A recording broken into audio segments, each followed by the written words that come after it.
여러분, 혹시 이런 말 들어보셨나요? 오직 예수, 예수천국, 불신지옥. 네, 맞습니다. 우리가 평생 들어온 기독교의 핵심 진리죠. 그런데 만약 제가 오늘 여러분께 그 말만 믿고 있다가는 큰일 날 수도 있다고 말씀드리면 어떠시겠어요? 자동차가 굴러가려면 차체도 있어야 하고 바퀴도 있어야 하지만 결정적으로 엔진이 없으면 그건 그냥 고철 덩어리일 뿐입니다. 오늘 우리가 다룰 이야기가 바로 이 엔진에 관한 이야기입니다. 예수님이라는 완벽한 차체가 준비되었는데 정작 그 차를 움직이게 만드는 이것을 모른다면 여러분의 신앙은 2000년 전 역사책 속에 갇힌 화석이 될지도 모릅니다. 오늘 이 영상 하나로 여러분의 멈춰버린 신앙에 다시 시동을 걸어드리겠습니다. 반갑습니다. 십자가 클리닉 원장입니다. 우리는 지난 시간까지 요한복음을 샅샅이 파헤쳤습니다. 이제 드디어 사복음서의 대장정을 마치고 신약의 유일한 역사서인 사도행전으로 들어갑니다. 오늘 강의는 단순히 성경 공부가 아닙니다. 멈춰있는 활자가 어떻게 살아서 내 삶을 바꾸는 능력이 되는지 그 연결고리를 찾는 시간입니다. 요한복음과 사도행전 사이 그 행간에 숨겨진 비밀을 알게 되는 순간 장담컨대 여러분이 성경을 보는 눈은 완전히 달라질 겁니다. 준비되셨나요? 들어갑니다. 자, 본격적으로 들어가기 전에 우리가 지나온 길을 한번 되짚어 봅시다. 마태, 마가, 누가, 그리고 요한복음. 이 사복음서를 관통하는 질문은 딱 하나였어요. 뭘까요? 바로 Who Jesus is? 도대체 예수는 누구인가입니다. 요한복음은 이 질문에 대해 아주 강력한 마침표를 찍었습니다. 혹시 기억하시나요? 요한복음 1장 14절. 말씀이 육신이 되어 우리 가운데 거하시매. 이 문장이 왜 중요할까요? 당시 초대교회를 위협하던 가장 강력한 이단들을 한 방에 보내버린 선언이기 때문입니다. 그 당시에는 두 가지 극단적인 생각이 있었어요. 하나는 영지주의입니다. 신은 고귀한데 어떻게 더러운 육체를 입을 수 있어? 예수는 그냥 영적인 존재지 진짜 인간이 아니야 라고 주장했죠. 반대편에는 에비온주의가 있었습니다. 무슨 소리야? 예수는 그냥 훌륭한 인간일 뿐이지 신은 아니야. 그런데 요한복음이 뭐라고 선언합니까? 로고스가 육신이 되었다. 즉 예수님은 100% 하나님이면서 동시에 100% 인간이라는 신인 양성의 교리를 여기서 확정지은 겁니다. 이 말뚝을 제대로 박지 않으면 기독교는 성립 자체가 안 돼요. 왜냐? 하나님이 아니면 우리를 구원할 능력이 없고 인간이 아니면 우리 대신 죽어줄 자격이 없으니까요. 요한복음은 이토록 치밀한 논리로 예수님의 정체성을 확립했습니다. 하지만 요한복음이 단순히 예수님은 짱이다 라고 말하고 끝나는 책일까요? 아닙니다. 더 중요한 키워드가 있습니다. 바로 change, 변화입니다. 구약에서 신약으로 넘어왔다는 건 단순히 책 두께가 바뀐 게 아닙니다. 패러다임 자체가 천지개벽했다는 뜻이에요.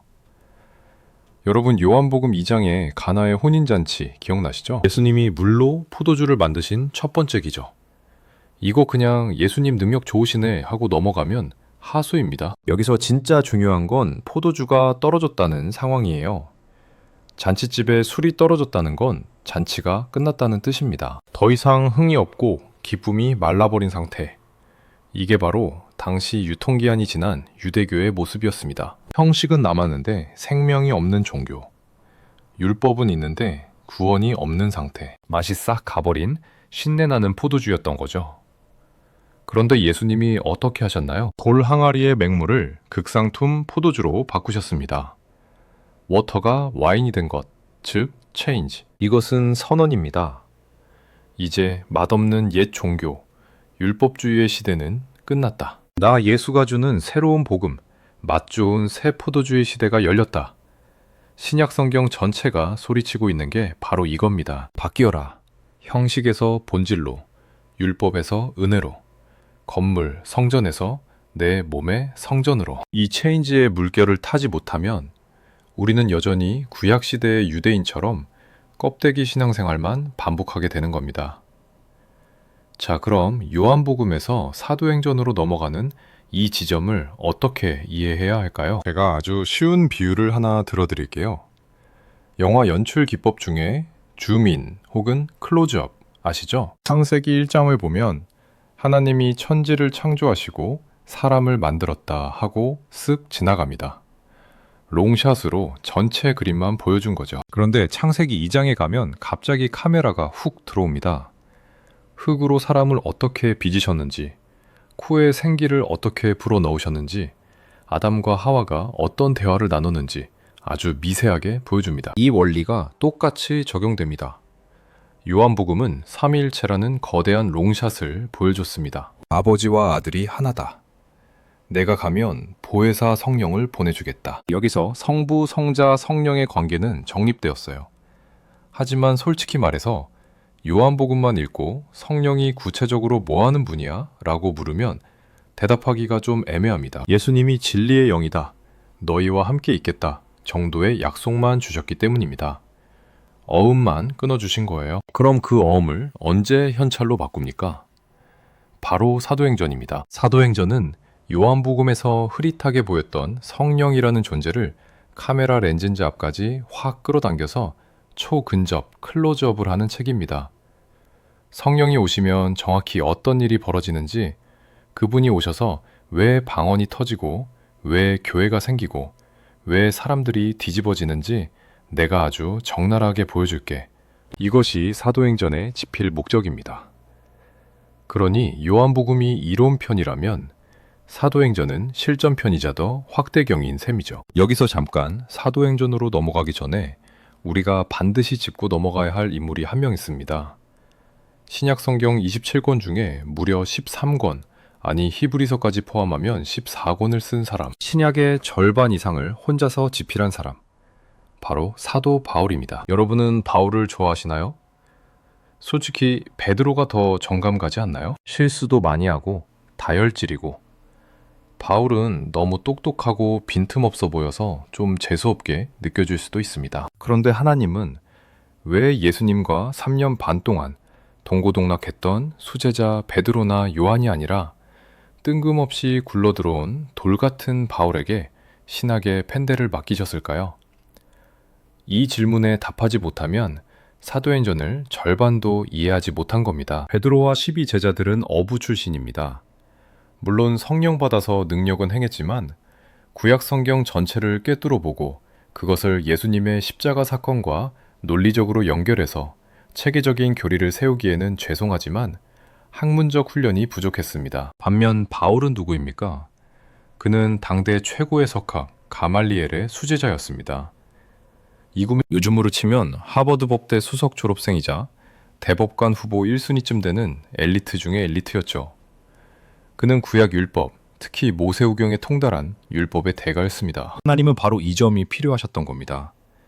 구약의 그 방대한 율법과 제사제도가 도대체 예수 그리스도의 십자가와 무슨 상관이 있는지 논리적으로 설명해 줄 사람. 구약은 옛날 이야기니까 갖다 버려가 아니라 구약의 모든 예언이 예수님에게서 이렇게 성취되었다라고 신구약을 하나의 시스템으로 통합해줄 최고의 신학자가 필요했던 것입니다. 그래서 바울은 복음서의 주석가이자 전 성경의 해석자로 부름을 받았습니다. 그가 없었다면 우리는 기독교를 그저 옛날의 예수라는 착한 청년이 살았다더라 정도의 도덕 교과서로만 알고 있었을지도 모릅니다. 바울 덕분에 우리는 복음이 단순한 이야기가 아니라 창세 전부터 계획된 하나님의 치밀한 구원 드라마라는 것을 알게 된 것이죠. 여러분, 이 그림이 뭐로 보이세요? 외계인? 아닙니다. 이게 바로 바울 서신을 잘못 읽은 오늘날 우리들의 영적 상태입니다. 바울이 쓴 13권의 편지를 엑스레이 찍듯이 들여다보면 아주 소름 돋는 공통적인 이중 구조가 발견됩니다. 로마서, 에베소서, 골로새서 아무거나 펼쳐보세요. 예외가 없습니다. 전반부는 항상 교리입니다. 예수는 누구인가? 우리는 어떻게 구원받는가? 머리로 이해하고 믿어야 할 진리를 쏟아냅니다. 그런데 딱 중간 지점을 넘어가면 바울의 말투가 확 바뀝니다. 그러므로 라는 접속사와 함께 후반부는 생활을 이야기합니다. 너희가 그렇게 구원받았어? 그럼 이제 남편들아, 아내를 사랑해라. 자녀들아, 순종해라. 도둑질하지 마라. 거짓말하지 마라. 바울의 논리는 명확합니다. 교리가 있으면 반드시 윤리가 따라와야 한다. 믿음으로 구원받았다면 그 구원에 합당한 삶의 변화가 반드시 증명되어야 한다는 겁니다. 바울에게 있어서 이 둘은 동전의 양면처럼 절대 뗄 수 없는 하나였습니다. 그런데 오늘날 우리는 어떻게 배우고 있나요? 예수 믿으세요? 아멘. 그럼 구원받았습니다. 끝. 전반부인 교리만 쏙 빼먹고 후반부인 생활은 찢어버렸습니다. 그러니 머리만 커지고 손발은 움직이지 않는 기형적인 신앙인이 양산되는 겁니다. 이것은 바울이 말한 복음이 아닙니다. 칼뱅조차도 칭의와 성화는 구분할 수는 있어도 분리할 수는 없다고 했습니다. 삶이 없으면 그 믿음은 가짜일 확률이 매우 높습니다. 여기서 조금 더 민감하고 위험한 이야기를 해보겠습니다. 많은 분들이 한 번 구원은 영원한 구원이라는 말을 보험처럼 붙들고 삽니다.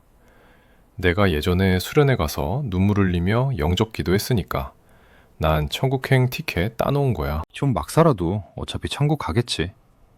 정말 그럴까요? 성경을 그렇게 단순하게 보면 큰일 납니다.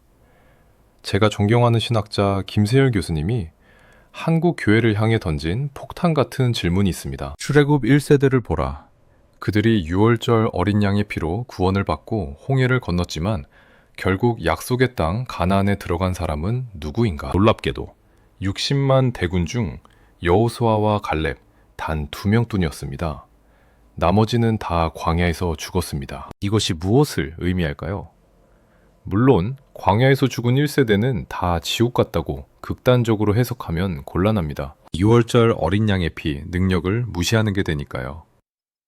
하지만 성경이 우리에게 주는 엄중한 경고는 이것입니다. 홍해를 건넌 것이 끝이 아니다. 광야라는 성화의 과정을 통과하여 요단강을 건너야 진짜 구원이다. 우리는 지금 광야에 살고 있습니다. 구원은 따놓은 자격증이 아니라 지금도 매일매일 두렵고 떨림으로 이루어가야 하는 현재 진행형의 과정입니다. 바울이 빌립보서에서 두렵고 떨림으로 너희 구원을 이루라고 했을 때 그건 농담이 아니었습니다. 성화가 빠진 구원론은 안고 없는 찐빵 정도가 아니라 독이 든 사과입니다. 자, 그렇다면 이 성화의 과정, 즉 내 삶을 거룩하게 뜯어고치는 지난한 과정을 누가 합니까? 내 의지로? 오늘부터 착하게 살아야지. 작심삼일 해보셨잖아요? 안 됩니다. 우리 힘으로는 절대 안 돼요. 그래서 성령이 필요한 겁니다. 여기서 오늘 강의의 핵심 주제인 삼위일체의 균형이 등장합니다. 한국 교회 강단에서는 귀에 딱지가 않도록 오직 예수만 외칩니다. 물론 맞습니다. 구원의 유일한 길은 예수 그리스도뿐입니다. 하지만 신학적으로 엄밀히 따져보면 예수만 믿으면 돼 라는 말은 자칫 거룩한 사기가 될 수 있습니다. 왜냐고요? 구원은 예수님 혼자 반독 플레이로 하시는 게 아니기 때문입니다. 에베소서 1장을 보면 구원의 3박자가 기가 막히게 나옵니다.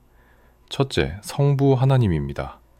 창세 전에 우리를 설계하고 예정하셨습니다. 둘째, 성자 예수님입니다. 그 설계도에 따라 이 땅에 오셔서 십자가로 죗값을 치르고 구원을 성취하셨습니다. 예수님이 이루신 그 구원을 2000년이라는 시간을 뛰어넘어 오늘날 나에게 배달하고 내 마음에 도장을 찍어 적용하십니다. 보세요. 이 셋 중 하나라도 빠지면 구원이 성립됩니까? 성부의 계획이 없으면 예수님이 오실 이유가 없고 예수님의 십자가가 없으면 성령이 전할 내용이 없으며 결정적으로 성령이 없으면 예수님의 십자가는 2000년 전 이스라엘 청년의 비극적인 죽음일 뿐 나랑은 아무 상관없는 남의 이야기가 됩니다. 오늘날 교회의 비극은 설계자도 잊어버리고 현장 소장도 무시한 채 오직 시공자 이름만 부르고 있다는 겁니다. 그러니 건물이 안 올라가죠. 기초만 파놓고 공사가 중단된 현장. 그게 지금 우리의 모습 아닙니까? 이 삼위일체의 바통터치를 가장 극적으로 보여주는 장면이 바로 사도행전 1장입니다. 예수님이 부활하시고 제자들과 40일을 같이 계시다가 승천하십니다. 그때 제자들이 묻죠. 주님, 이제 로마 뒤집어 엎고 왕 되시는 겁니까? 저희도 한자리 합니까? 제자들은 여전히 부동산에 관심이 많습니다. 이스라엘이라는 땅덩어리의 회복. 그런데 예수님은 아주 냉정하게 선을 그으십니다. 그건 너희 알 바 아니고 너희는 예루살렘을 떠나지 말고 아버지께서 약속하신 것을 기다려라. 그리고 충격적인 말씀을 하시죠. 요한복음 16장 7절. 내가 떠나가는 것이 너희에게 유익이라. 아니, 예수님이 옆에 계셔야 든든하지. 가는 게 왜 유익입니까? 육신을 입은 예수님은 시공간에 제약이 있습니다. 예수님이 예루살렘에 계시면 갈릴리에 있는 사람은 예수님을 못 만납니다. 하지만 예수님이 떠나시고 성령이 오시면 로컬이 글로벌이 되고 애널로그가 디지털이 됩니다. 성령은 영이시기에 시공간을 초월합니다. 서울에 있는 김 집사님에게도 뉴욕에 있는 스미스 씨에게도 동시에 임할 수 있습니다.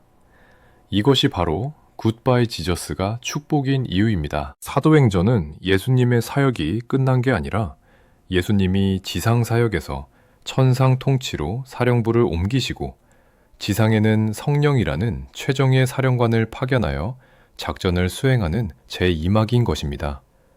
사도행전 2장 2절 오순절 날이 이미 이르매. 이 구절 그냥 지나치면 안 됩니다. 여기서 이미 이르렀다는 말은 무슨 뜻일까요? 어쩌다 보니 그날 성령이 떨어진 게 아닙니다. 하나님께서 달력에 빨간 펜으로 동그라미 쳐놓고 D-Day를 카운트다운하고 계셨다는 뜻입니다. 많은 분들이 성령 강림을 무슨 깜짝 이벤트나 기도 열심히 해서 얻어낸 전리품 정도로 생각합니다. 천만의 말씀입니다. 이것은 창세 전부터 설계된 하나님의 거대한 타임라인 안에서 정확한 타이밍에 터진 언약의 성취였습니다. 그 씨앗이 어디에 심어져 있었는지 아세요? 놀라지 마세요. 무려 신명기 29장까지 거슬러 올라갑니다. 모세가 이스라엘 백성들을 모아놓고 탄식합니다. 너희가 기적도 보고 홍해도 건넜지만 깨닫는 마음과 보는 눈과 듣는 귀는 여호와께서 오늘까지 너희에게 주지 아니하셨다. 이것이 구약의 한계였습니다. 율법이라는 외부의 규칙은 주어졌지만 그것을 지킬 수 있는 내부의 능력이 없었던 겁니다. 그래서 구약의 역사는 실패의 역사일 수밖에 없었습니다. 하나님은 이미 그때 알고 계셨습니다. 아, 얘네들한테 법전만 줘서는 안 되겠구나. 아예 내 영을 그들 뱃속에 집어넣어 줘야겠구나. 그래서 예레미야와 에스겔을 통해 새 언약을 약속하십니다. 내가 내 법을 그들의 속에 두며 그들의 마음에 기록하리라. 그리고 요엘 선지자를 통해 내가 내 영을 만민에게 부어주리니 라고 선포하셨죠. 여기서 부어준다는 말은 졸졸 따르는 게 아니라 댐 수문을 열고 폭포수처럼 콸콸 쏟아붓는 것을 의미합니다. 오순절 다락방 사건은 바로 이 수천 년 묵은 약속의 댐이 마침내 터진 날입니다. 베드로가 사람들 앞에서 지금 우리가 술 취한 게 아니라 요엘 선지자의 그 말이 이루어진 거야 라고 외친 이유가 바로 여기에 있습니다. 여기서 날카로운 분들은 질문하실 겁니다. 원장님, 그렇게 성령이 중요하면 진작 주시지. 왜 수천 년 동안 이스라엘이 개고생하고 다 망할 때까지 기다리셨나요? 좋은 질문입니다. 이걸 신학적으로 계시의 점진성이라고 합니다. 하나님은 한 방에 모든 걸 주시지 않습니다. 인류의 수준과 성숙도에 맞춰서 조금씩 점진적으로 진리를 오픈하십니다. 유치원생에게 미적분을 가르칠 수 없듯이 구약시대는 아직 성령을 감당할 그릇이 준비되지 않았던 겁니다. 예수 그리스도라는 본체가 오셔서 죄 문제를 해결하고 길을 닦아 놓으셔야 비로소 거룩한 영이신 성령이 우리 안에 들어올 수 있는 활주로가 생기는 겁니다. 예수님이 내가 떠나가는 것이 유익이라고 하신 이유가 여기 있습니다. 활주로 공사가 끝나야 비행기가 착륙할 수 있으니까요. 자, 이제 오늘 강의의 하이라이트입니다. 그렇게 오신 성령님을 예수님은 보혜사라고 부르셨습니다. 한자가 좀 어렵죠? 지킬, 보, 은혜, 해, 스승, 사. 은혜로 보호하고 가르치는 스승? 뭐 좋은 뜻 같긴 한데 확 와닿지 않습니다. 헬라어 원어로 보면 뜻이 명확해집니다.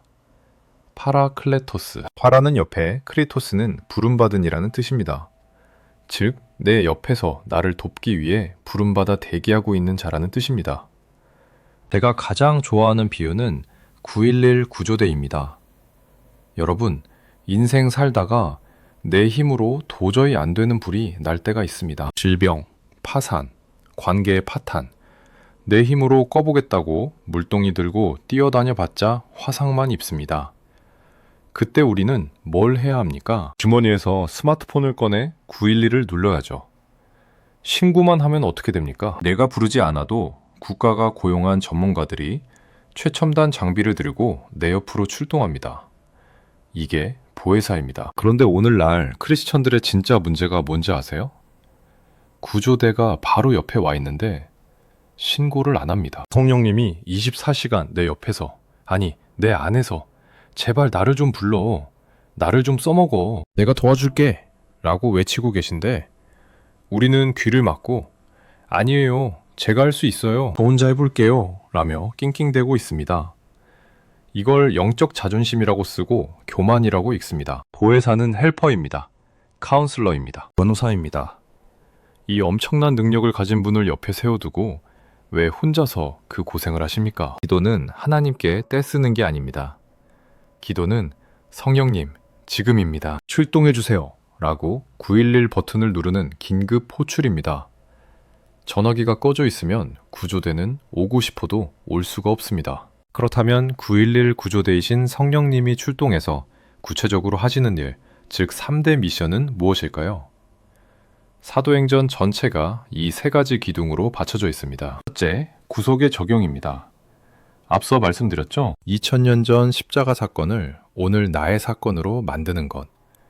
둘째, 교회의 설립입니다. 성령이 오시자마자 사도행전 2장에서 3000명이 회개합니다.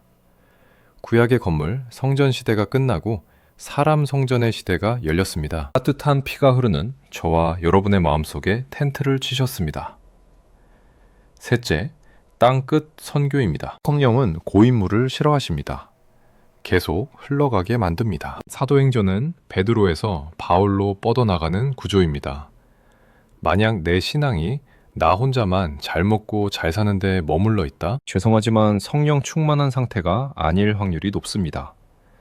여러분, 냉정하게 한번 따져봅시다. 예수님이 2000년 전 팔레스타인 땅 골고다 언덕에서 십자가에 달려 돌아가셨습니다.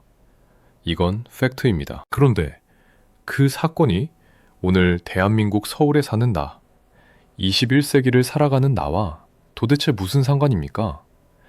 내가 태어나기도 전의 일이고 지구 반대편의 일입니다. 이 엄청난 간극, 이 틈을 메워주는 유일한 다리가 바로 성령입니다. 십자가 사건은 보편적이고 객관적인 사건입니다.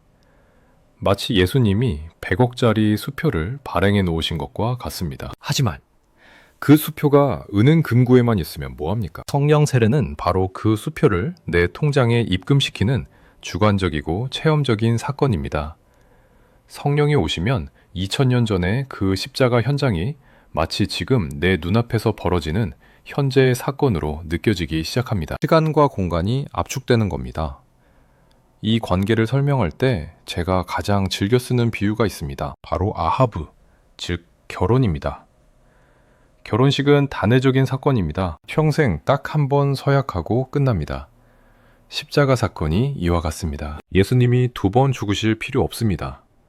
하지만 결혼 생활은 어떻습니까? 직장에서 서약했다고 저절로 인구 부부가 됩니까? 결혼 생활은 지속적인 과정입니다. 매일매일 서로 맞춰가고 용서하며 사랑을 만들어가는 과정이죠. 이것이 바로 오순절 성령 강림의 역사입니다. 많은 성도들이 결혼식만 올리면 끝난 줄 압니다. 나 예수 믿었어. 구원받았어. 이제 내 맘대로 살 거야. 이건 마치 결혼식 끝나자마자 배우자는 내팽개치고 딴짓하러 다니는 것과 같습니다. 그건 결혼이 아니라 사기죠. 성령님은 우리와 영적 결혼 생활을 하기 위해 오셨습니다. 매일 우리 안에서 잔소리도 하시고 밥상도 차려주시며 구원을 지속적으로 관리해 주십니다. 자, 이제 이 과정을 신학적으로 아주 정교하게 쪼개보겠습니다. 이걸 구원의 서정이라고 합니다. 첫째, 소명입니다. 시체에게 소리가 들립니다. 나사로야, 나오라. 둘째, 중생입니다. 죽었던 영혼에 성령의 제세 동기가 가동됩니다. 쾅! 시체가 눈을 뜹니다. 셋째, 회심입니다. 살아난 자가 죄를 깨닫고 하나님께 돌아섭니다. 넷째, 칭의입니다. 법정에서 무죄를 선고받습니다. 신분의 변화입니다. 다섯째, 양자입니다. 재판장이 나를 아들로 삼아주십니다. 여기까지는 법적인 선언이라 순식간에 일어납니다. 하지만 진짜 문제는 여섯 번째 단계부터입니다. 여섯째, 성화입니다. 신부는 왕자가 됐는데 하는 짓은 여전히 거지입니다. 그래서 왕자 수업이 필요합니다. 때로는 매도 맞고 훈련도 받으면서 서서히 예수님을 닮아가는 과정, 평생 걸립니다. 일곱째, 견인입니다. 훈련받다 힘들어서 도망가려 할 때 성령님이 끝까지 쫓아와서 붙잡으십니다. 내가 버티는 게 아닙니다. 그분이 나를 붙드시는 겁니다. 여덟째, 영화입니다. 마침내 부활하여 구원이 완성되는 단계입니다. 여러분, 한국 교회의 치명적인 약점이 뭐냐? 네 번째 단계인 칭의에서 멈춰버렸다는 겁니다.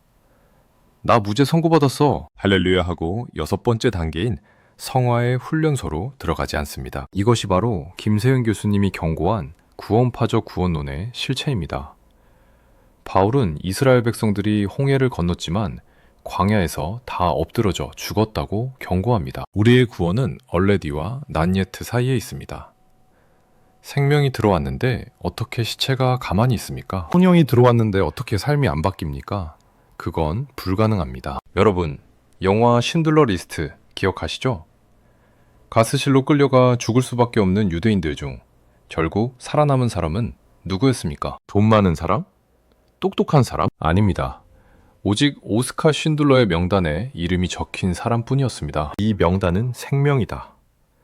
성경이 말하는 예정이 바로 이 리스트입니다. 많은 분들이 하나님 불공평해요. 내 자유의지는요? 라고 반발합니다. 하지만 냉정하게 생각해 봅시다.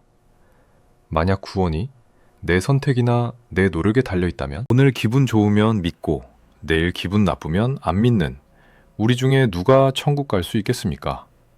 장담컨대 단 한 명도 없습니다. 오히려 내가 태어나기도 전에 하나님이 생명책에 내 이름을 박아 놓으셨다는 사실이야말로 변경될 수 없는 가장 확실한 구원의 안전벨트입니다. 출애굽기에서 하나님이 왜 이스라엘을 꺼내려고 하실까요? 그들이 도덕적이라서? 아닙니다. 이유는 딱 하나. 내 것이니까. 하나님은 말씀하십니다. 사탄아, 쟤네들 내놔라. 비록 지금 노예짓 하고 있지만 원래 내 장부에 적혀있는 내 새끼들이다. 이것이 불가항력적 은혜입니다. 하나님이 찍었다면 사탄이 아무리 붙잡고 있어도 소용없습니다. 죄악의 구렁텅이에 있어도 하나님은 기어이 찾아오셔서 너 내 거야 하고 끄집어내십니다. 내가 오늘 이 자리에 있는 건 우연 아닙니다. 하나님의 소름 돋는 집착, 이것이 예정론입니다. 자, 다시 아까 했던 이야기로 돌아가 봅시다. 첫째 성부 하나님입니다. 신들러 리스트를 작성하셨습니다. 둘째 성자 예수님입니다. 그 리스트에 적힌 사람들을 빼내기 위해 몸값을 지불하셨습니다. 셋째, 성령 하나님입니다. 이제 그 리스트를 들고 현장에 나가서 한 명 한 명 호명하여 기차에 태우십니다. 만약 성부의 리스트가 없다면 예수님의 피는 불특정 다수를 위한 가능성으로 전락합니다. 예수님은 정확하게 아버지께서 내게 주신 자를 위해 죽으셨습니다. 그러니 뿌리 없는 신앙은 위험합니다. 우리는 광야라는 줄 위를 걸어가야 합니다. 내일 떨어질까봐 두렵고 떨림으로 걸어야 합니다. 이게 우리의 책임입니다. 하지만 동시에 우리는 압니다. 설령 내가 실수해서 줄에서 떨어진다 해도 밑바닥에는 하나님의 예정이라는 절대 끊어지지 않는 안전 그물이 쳐져 있다는 것을. 성령님은 우리가 떨어지면 다시 올려주시고 또 떨어지면 다시 올려주십니다. 왜요? 리스트에 있으니까요. 이것이 성도의 견인입니다. 내가 버티는 게 아니라 하나님이 나를 붙드시는 것입니다. 바울이 외칩니다. 누가 우리를 그리스도의 사랑에서 끊으리요?